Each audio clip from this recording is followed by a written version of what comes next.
bienvenue. Alors voilà, dans cette vidéo, je vais vous parler d'une expérience personnelle. C'est un témoignage. Moi, j'ai grandi dans un quartier qui s'est islamisé.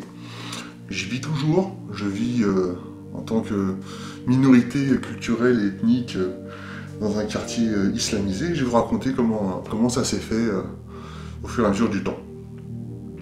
D'abord, aussi loin que je me souvienne, ça a commencé au milieu des années 90. D'abord, nous étions tous mélangés dans les quartiers.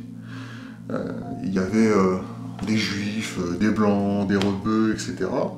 Et on vivait plutôt bien ensemble pendant Noël, pendant le Ramadan. Il n'y avait pas particulièrement de problèmes. Et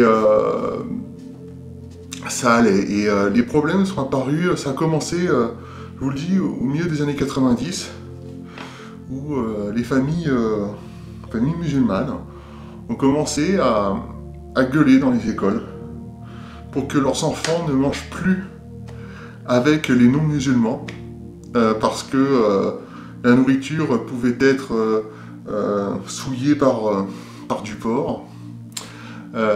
Parce qu'ils ne toléraient pas qu'un Français, qu'un enfant, mange du porc à côté de leur enfant qui, lui, ne devait pas en manger. Ça a commencé comme ça. Et donc, en fait, la demande de séparation, la demande de ségrégation, elle est venue de demandes communautaires, de coutumes étrangères, et l'éducation nationale a décidé de les respecter, ces coutumes, et de mettre les élèves à égalité. Et c'est comme ça que du jour au lendemain, eh bien,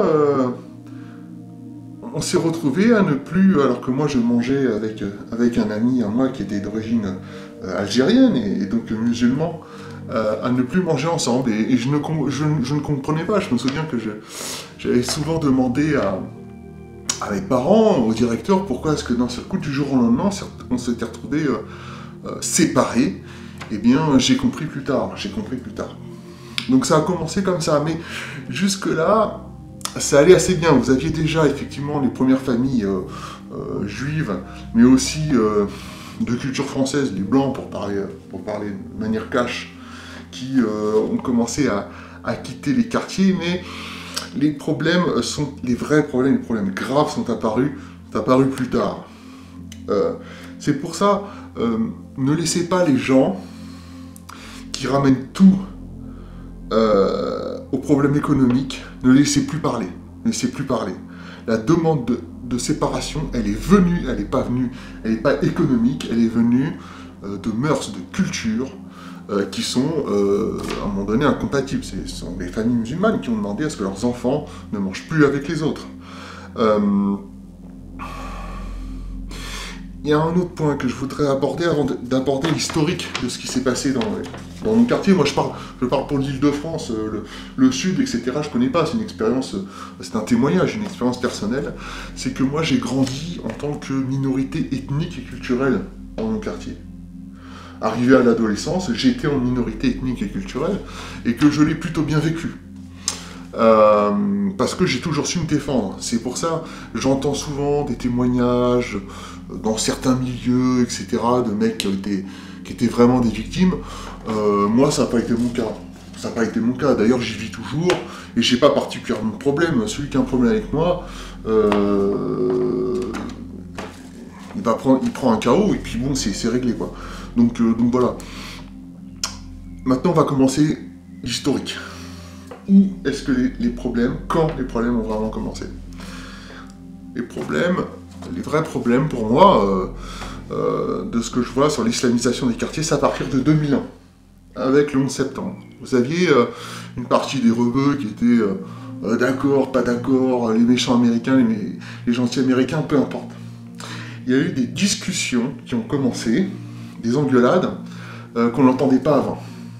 C'est-à-dire que vous aviez les rebeux qui buvaient de l'alcool, qui faisaient pas forcément bien le ramadan, qui allaient à la mosquée, mais dans les mosquées très modérées, se disputaient, on les entendait vraiment des violentes disputes avec des familles entre elles, de personnes qui, eux, allaient dans des endroits qui étaient déjà plus radicaux, qui faisaient le ramadan, qui buvaient pas d'alcool. Et il y a eu, si vous voulez,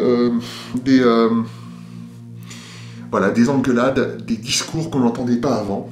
C'est à partir de 2001. S'en est suivi en 2003 la guerre en Irak, qui a accentué le problème, c'est-à-dire un commencement non pas de racailles, etc., moi je m'en fous de ça, mais si vous voulez, d'attitudes factieuses vis-à-vis des mœurs, vis-à-vis des lois, vis-à-vis des coutumes de l'Occident. Et j'acte la guerre en Irak parce que c'est là où moi j'ai vu la dernière famille juive quitter le quartier. Je m'en souviens encore comme si c'était hier.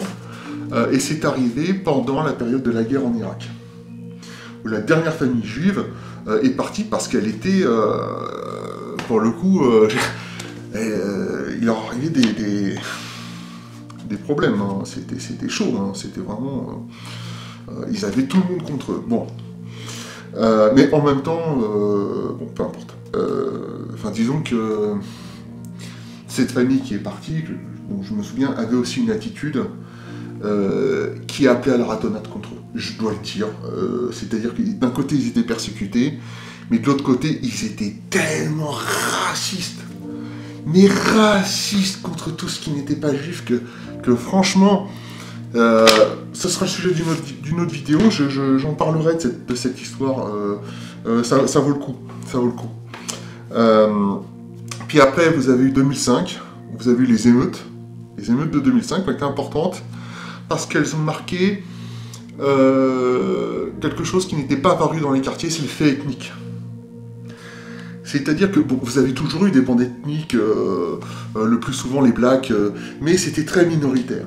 Et en 2005, ce qui s'est passé, c'est que vous avez eu les blancs qui faisaient partie de bandes, les derniers blancs qui se sont fait chasser. Et je le sais, j'en faisais partie. Et donc 2005, c'est un virage très important parce que d'abord, les émeutes, elles ne sont pas commencées comme on essaie de nous le faire croire encore aujourd'hui. Suite à la mort de deux pauvres gamins qui sont morts dans un générateur électrique. Non, c'est pas ça. Elles sont parties parce qu'il y a eu du gaz lacrymogène qui a été tiré dans une mosquée. Et là, c'est un fait sur lequel je vais me permettre d'insister. C'est que le problème en France, il n'est pas seulement ethnique, il n'est pas seulement culturel ou quoi, il est ethnico-religieux. Ce sont les deux qu'il faut articuler pour comprendre. Et c'est vraiment ça, les gens qui ne s'intéressent qu'à l'ethnique, ou les gens qui mettent de côté le religieux, le culturel, et les autres qui ne mettent que le religieux, le culturel, mais qui ne veulent pas parler d'ethnie parce que c'est raciste ou je ne sais quoi, sont incapables de comprendre ce qui se passe. Ce sont les deux qui sont articulés. C'est-à-dire que vous allez avoir des gens aussi qui vont être culturellement assimilés, mais ethniquement rebeux ou renois. Donc, ces gens-là, si vous voulez, vous pouvez pas les rejeter. Alors, c'est minoritaire, mais il y a aussi l'autre versant. C'est-à-dire que vous allez avoir des gens qui vont être ethniquement, par exemple, blancs, mais convertis à l'islam. Donc, ce sont les deux qu'il faut articuler, ce qui n'est pas le cas en Amérique, même sur tout le continent américain. Par exemple, vous prenez l'Amérique du Sud, vous prenez l'Amérique du Nord, vous avez des gens qui sont d'ethnies différentes, mais de culture, de même culture. Donc, en France, c'est le fait ethnico-religieux qui est important. Ça a commencé par la religion dans les années 90, et en fait, ce qui s'est passé, c'est que vous avez eu, sur un problème social, une idéologie qui s'est greffée dessus. C'est ça qui s'est passé en France. Et cette idéologie, c'est l'islam, et qui est factieuse vis-à-vis des mœurs, des coutumes français. Et puis par la suite, donc ça, 2005, ça s'est articulé, alors qu'avant ça n'était pas articulé sur l'ethnique. Et 2015, là, j'ai pas besoin de vous faire un dessin, le Bataclan, il suffit de regarder les commentaires des gens sur internet, et vous comprenez le problème. Là, c'est feux d'artifice, ouais, nos frères musulmans, machin, en Syrie, mon voisin qui est blanc, j'en ai rien à foutre. De l'autre côté, vous avez les identitaires qui ont débarqué. Bon, là, ça y est, c'est fini. Là. La réconciliation, ce sera pas... Non, terminé. Donc je vais pas assister sur 2015, je crois que tout le monde est assez jeune ici, assez vieux, je veux dire, pour avoir connu, compris ce qui s'y passe. Donc la cause, maintenant on va s'intéresser aux causes, on va approfondir. Eh bien la cause, elle est triple, c'est un triptyque. Vous avez 1, la gauche, 2, le contexte international, 3, la nature des personnes qui sont là. Alors, d'abord la gauche, bien, c'est une mandibule, c'est-à-dire que c'est une mâchoire. Vous avez d'un côté la gauche qui vous dit, qui croit en l'homme nouveau, qui vous explique que le marché va transformer la République, va transformer une personne qui provient d'une autre civilisation en français, ce qui est totalement... et d'ailleurs, ce qui est monstrueux, parce que ça voudrait dire que les personnes sont des marchandises, sont totalement interchangeables. Qui est responsable, grandement responsable, c'est-à-dire que en criminalisant les gens qui voulaient pas qu'il y ait des immigrés qui viennent, avec le recul maintenant, on s'en rend compte, et d'autre part, avec la propagande qui est faite, c'est-à-dire théorie du genre, mariage homosexuel, etc., etc., etc., ça contribue à radicaliser les musulmans en France, ça a contribué à les rendre, à les pousser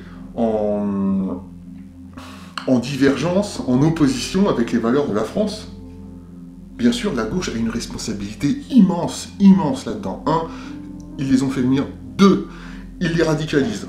Ensuite, eh bien, le contexte international, je n'ai pas besoin de vous faire un dessin, guerre en Irak, conflit israélo-palestinien, toutes ces choses-là, et puis l'argent de l'Arabie Saoudite, etc., qui est déversé dans les quartiers, qui contribue à propager un islam, disons, traditionnaliste.